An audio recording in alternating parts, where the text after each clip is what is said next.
Wanderson Meira da Paixão, morador do Guarujá, cabo da Polícia Militar, hoje na reserva, e uma pessoa muito conhecida nesse município, a cidade do Guarujá. Nós vamos conhecer, na verdade, mais sobre ele, vamos conhecer a vida dele. Wanderson, onde você nasceu? Olha, Jantalho, eu nasci no Jardim Conceiçãozinha, próximo ali do Roldão, né? E morei por muito tempo no sítio Conceiçãozinha, né? Passei uma parte da infância entre o sítio Conceiçãozinha e o Jardim Conceiçãozinha, que são dois bairros co-irmãos, né? Fica um de frente para o outro, separada pela Avenida Santos Dumont. São bairros antigos do Guarujá, né? A Conceiçãozinha é uma das primeiras comunidades do Guarujá e o bairro Jardim Conceiçãozinha também. Salvo engano, meu avô chegou lá quando tinha 2 casas no bairro. A minha família é uma das famílias mais antigas do bairro. Eu fui criado pela minha mãe, né? Quando eu tinha 6 anos, meu pai foi para outro estado, após uma separação que eles tiveram, e passei então a ser criado pela minha mãe, e quando eu tinha mais ou menos uns 12 anos, minha mãe conheceu meu padrasto, que ajudou a continuar aí a minha criação. Sim, esse período foi um período bem difícil da nossa vida, né? Inclusive, eu lembro de muitas vezes minha mãe dando 30 centavos para comprar 2 pães, um para mim e um para minha irmã, e um cigarro solto para ela. Naquele momento eu pensava, poxa, por que ela não para de fumar, né, já que não tem? Mas na verdade era a única válvula de escape dela, para ela conseguir descansar um pouco daquele dia turbulento dela. Minha mãe, ela trabalhava como faxineira, né? Na verdade ela sempre trabalhou de faxineira até aposentar. Isso anos depois, né?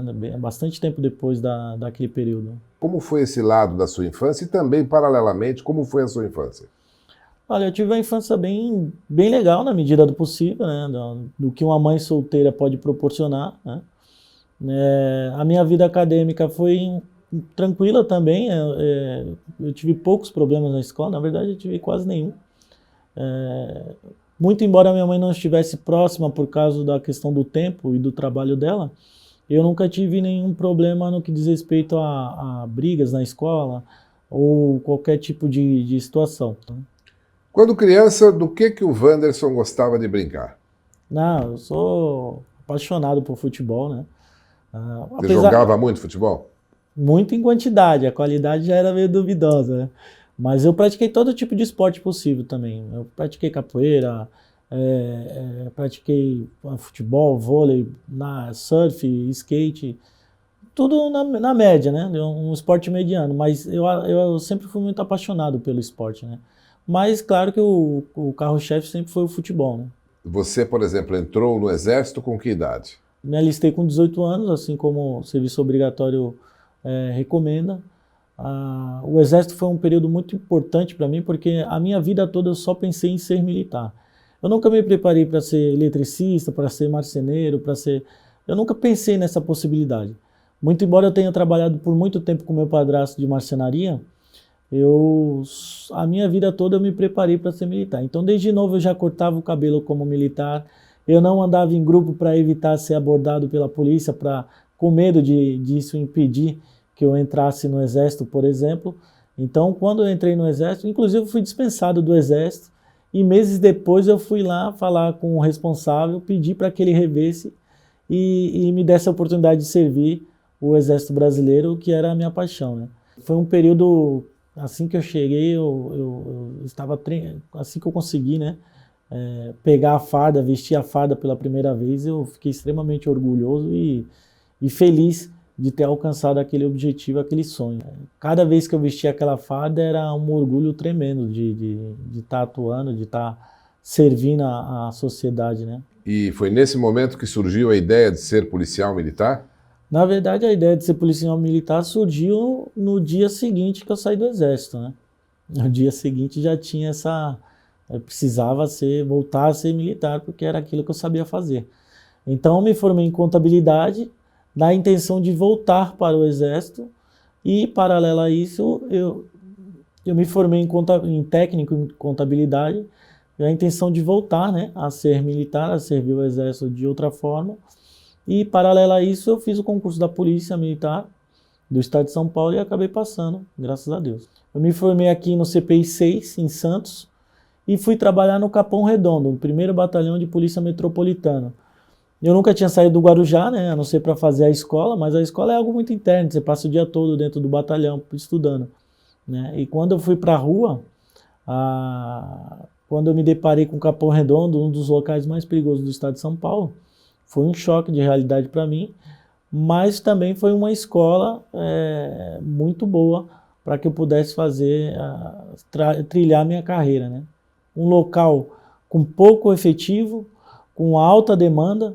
Você atende de manhã uma briga de casal, à tarde você atende um roubo a banco, à noite tem um parto, né? Então, assim, são ocorrências distintas e diversas que você muitas vezes tem que estar preparado ali, ter um bom jogo de cintura para atuar em todas essas áreas. Saía 4 horas da manhã do Guarujá e percorria um percurso de aproximadamente 100 quilômetros, trabalhava 12 horas, voltava para casa, mais 3 horas de viagem. Teve vez de dormir na moto por causa do cansaço, teve vez de eu ter que parar na serra para dormir na chuva porque estava morrendo de sono, e aí estava com medo, corri o risco de sofrer acidente, então tive que parar na estrada. E dormia como? Na chuva mesmo. Em pé? Não, deitado na moto, escorado na moto. Escorado na moto. Você ficou paraplégico numa ação no Capão Redondo ou no Guarujá? Não, na verdade, depois de trabalhar por 3 anos no Capão Redondo, eu vim para o Guarujá. E aqui no Guarujá eu trabalhei na 4ª Companhia do 21º Batalhão e em seguida fui convidado para incorporar a equipe de ROCAM do 21º Batalhão. Então aqui eu trabalhei mais 3 anos, aproximadamente, e em março de 2017 eu fui baleado por 2 ladrões encapuzados, né, sendo que acredito que tenha sido né, atirou pelas minhas costas, né, e lesionou minha medula, me deixando paraplégico a partir daquele momento. Essa ação policial foi onde? Em que local do Guarujá? Na verdade, eu estava de folga, né? Eu estava de folga, até aguardando a minha esposa no estacionamento ali perto da prefeitura. E 2 ladrões anunciaram o assalto, só que eles descobriram que eu era policial militar e decidiram dar fim à minha vida a partir dos disparos de arma de fogo. Havia alguém com você? Alguém te auxiliou? Não, eu estava sozinho. Você foi enfrentar? Você foi atrás desses ladrões? Não, na verdade eu estava de costas, né? Não tive tempo de reação, né? Foi um tiro pelas costas, né? Infelizmente. Eles perceberam que você era policial militar e sim, que apesar... eles me renderam. Você estava paisana? Sim, eu estava paisana, eles me renderam pelas costas e quando olharam e quando me viram de frente, perceberam que eu era policial militar, né? A gente da equipe de ROCAM era uma equipe muito atuante no Guarujá, né? Combativa, e talvez eles tenham guardado o meu rosto em algum momento. No momento do atentado, desse tiro que você tomou, você se recorda de dor, você se recorda de ter caído, você se recorda quem te socorreu, você se recorda desse instante? Me recordo vagamente, né? A única coisa que eu tenho firme na memória é que eu lembrei de fazer de rezar um Pai Nosso, e pedir para que Deus não encerrasse a minha história, porque eu tinha 2 filhas para criar, né? E aquele período foi difícil, né? Você, nesse momento, você estava na rua quando você orou? Eu estava deitado no chão e vi a poça de sangue. Aí você foi para o hospital. E no hospital, você já ficou consciente ou ficou inconsciente? Como foram esses 4 meses? Não, no hospital eu fiquei consciente, mas devido ao tratamento, né, todo o medicamento e tal, eu fiquei meio zonzo, meio perdido no tempo, né. Nesse período eu me recordo que chegou um capitão e falou: Wanderson, surgiu uma vaga para um hospital do Exército em São Paulo, o que você acha de ir? Eu, como moro aqui no Guarujá, minha família também, minha mãe, fiquei preocupado com o recurso, né? Com o recurso financeiro para se deslocar até São Paulo. Eu falei, ah, não quero ir não. E aí uma enfermeira falou para mim, olha, Wanderson, se você não for, aqui você vai morrer, né? Por conta da dificuldade do hospital. Então, naquele momento eu meio que aceitei, né? Porque não estava também podendo ter muito,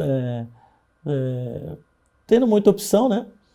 E fui socorrido para o Hospital do Exército em São Paulo. Fiquei 2 meses na UTI e fiquei mais 2 meses no Hospital da Polícia me recuperando, fazendo fisioterapia, né? E tentando aí se recuperar da melhor forma possível. Em que momento te deram a notícia que o Wanderson Meira da Paixão não iria mais andar? Olha, essa notícia me deram no dia seguinte do acidente. E aí você fica relutando, você não acredita, né, que isso aconteceu com você. Foi um momento difícil, foi um momento que, de fato, eu achei mesmo que ali minha vida tinha encerrado. Até porque é algo que você não espera de forma alguma, né? De fato, eu não estava sentindo dor, mas também não estava assim, conseguindo sentir mais nada do meu corpo. Foi um tiro na região da terceira. Foi um tiro na região da T3, né? Ou seja, quase eu fiquei tetraplégico. E como o tiro foi meio que de lado, né? De lado para as costas, prejudicou também meu plexo esquerdo, deixando meu braço esquerdo também paralisado por muito tempo. Então, a partir daquele dia, de fato, as coisas mudaram na minha vida de uma forma totalmente inesperada. Você ficou quanto tempo em São Paulo? Eu fiquei 4 meses em São Paulo. O acidente foi em março, eu voltei para casa 4 meses depois. Agora, então, saindo do hospital, vindo para o Guarujá, você se deparou com uma realidade. Aquele menino que gostava de praia, gostava de capoeira, gostava de futebol, aquela criança que brincava, o Wanderson das ruas, depois o estudante, depois aquele que colocou todas as suas esperanças de vida, de projeto de vida em ser policial, em trabalhar na polícia, estava ali paraplégico numa cama. O que acontece nesse momento com a cabeça, com a vida de uma pessoa? Então, quando eu voltei para casa, né, foi desesperador, né? Quando eu olhei aquele quarto, aquela possibilidade de não poder levantar, meu mundo caiu, né? Foi uma sucessão de sentimentos aí, foi um misto de sentimentos, né, que eu não esperava. Eu achava que o mundo tinha acabado, que eu não ia poder mais proteger a minha família, minhas filhas. Eu acreditava que os amigos iam abandonar. Eu não sei, você não está preparado para aquilo, né? Eu estava preparado para combater o crime, estava preparado para ajudar quem precisasse. Não estava nunca na minha vida que eu pensei na possibilidade de estar numa cama de hospital, numa cadeira de rodas para o resto da vida, né? Então foi de fato um momento extremamente triste e preocupante para mim e digo mais, né, para minha família, né? Porque a família sofre de tabela também, tanto quanto eu, né? Por mais que as pessoas que tentem te passar bons pensamentos, bons, né, sentimentos, aquela pessoa também está sofrendo tanto quanto você. Então foi um período bem difícil mesmo. Você chorava muito? De toda hora. Eu só chorava, na verdade. Era agoniante, era extremamente difícil. Não tenho palavra para explicar, sabe? Era como se a vida tivesse cinza, sabe? É difícil, foi um período bem difícil. Você, quando chegou em casa, imediatamente começou a usar a cadeira de rodas? Na verdade não, porque como eu não queria, meio que não aceitava aquela situação, eu não queria sair da cama para ir para varanda, não queria sair da cama para ir usar a cadeira de roda, ir na rua para ver a rua como estava. Eu fiquei muito tempo no quarto, em depressão mesmo, né? até conseguir aceitar aquela situação, sabe? É difícil pra caramba. Então eu fiquei aproximadamente 1 ano deitado na cama, levantava só para comer e voltava a deitar, né? Foi um período complicado. Que ponto que você acha que você realmente começou psicologicamente, espiritualmente a se recuperar, que você começou a reagir? Houve alguma marca, algum momento que isso aconteceu ou foi paulatino, foi vagarosamente? Na verdade foi vagarosamente, né? Mas um ponto que eu me recordo é de ler um livro e ver e lembrar de uma frase que eu pedi para Deus para estar vivo, né? Eu pedi para Deus para que me desse a oportunidade de voltar a cuidar das minhas filhas e ver minha mãe. Então não era justo eu ficar carregar aquela situação, uma vez que para a medicina já tinha encerrado, mas para Deus não. Então eu tinha aquele dever de seguir batalhando, de seguir lutando, de seguir caminhando, por assim dizer, por uma vida melhor, né? E o casamento? Você namorava com a sua atual esposa, mas vocês não eram casados. Vocês casaram após o acidente? Isso, após o acidente a gente noivou e casou, né? 1 ano depois, mais ou menos, né? Depois do ocorrido. E passamos a morar juntos, né? Obviamente, né? Depois de casado. E a minha esposa foi uma das pessoas que mais me deu força para seguir em frente também. Assim como minha mãe, óbvio, né? Mas foi uma referência, sempre foi uma referência para mim, sempre foi uma referência para mudar essa ficha, né? Mudar esse paradigma aí de mudar essa situação, né? Que estava muito ruim, né? E ver que a vida poderia ser algo melhor, né? Poderia ser algo diferente. Eu poderia mudar a minha história de uma forma que pudesse ser mais leve de carregar, né? Então, a partir do casamento foi muito importante pra gente, pra minha família e pra gente também. A partir do casamento a gente decidiu voltar a estudar, né? E começamos a estudar direito, né? E nesse período, um pouco antes ainda, eu fiz teologia, né? Estudei teologia. Aí depois, em seguida, fiz direito. No meio da faculdade de Direito, me pós-graduei em Segurança e Ordem Pública e hoje estou fazendo uma nova pós-graduação em Direito Bancário. Então, assim, o ponto de virada foi, de fato, o meu casamento. Eu pensava assim, minha esposa estava confiante que eu poderia ser um bom marido para ela por conta, mesmo estando na cadeira de roda, por que eu não poderia ir além, né? Por que eu não podia fazer mais ainda por mim mesmo e pela minha família? Então de fato, foi o ponto de partida.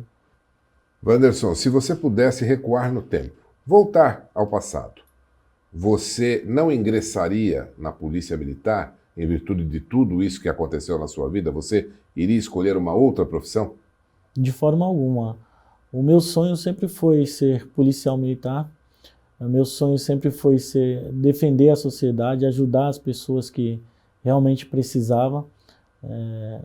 Assim como tem um lema no Exército, o braço forte, a mão amiga.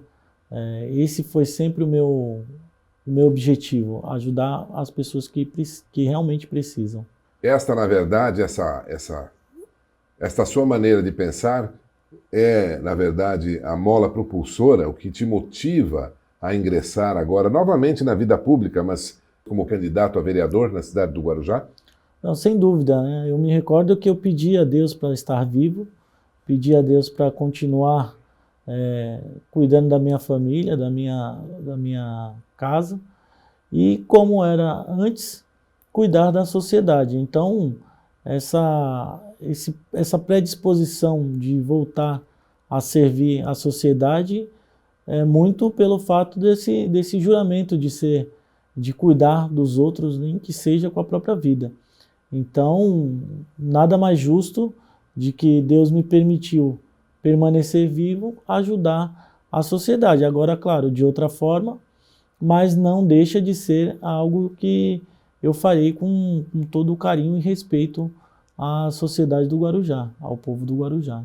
O que o cabo PM Wanderson Paixão, hoje na reserva, cadeirante, advogado, pode fazer pelo povo do Guarujá enquanto vereador na Câmara Municipal da cidade? Assim como eu pedi a Deus para me dar a oportunidade de seguir a minha vida e cuidar das minhas filhas, eu tive esse privilégio, né, de estar aqui hoje. Eu me preparei para isso, eu me qualifiquei ainda mais, eu tenho conhecimento dos problemas da cidade e isso é o que me motiva a ter essa oportunidade de fazer o melhor para o Guarujá também, como vereador, se assim Deus permitir. Parabéns. Obrigado. Muito bom. Parabéns, viu? Obrigado. Foi ótimo.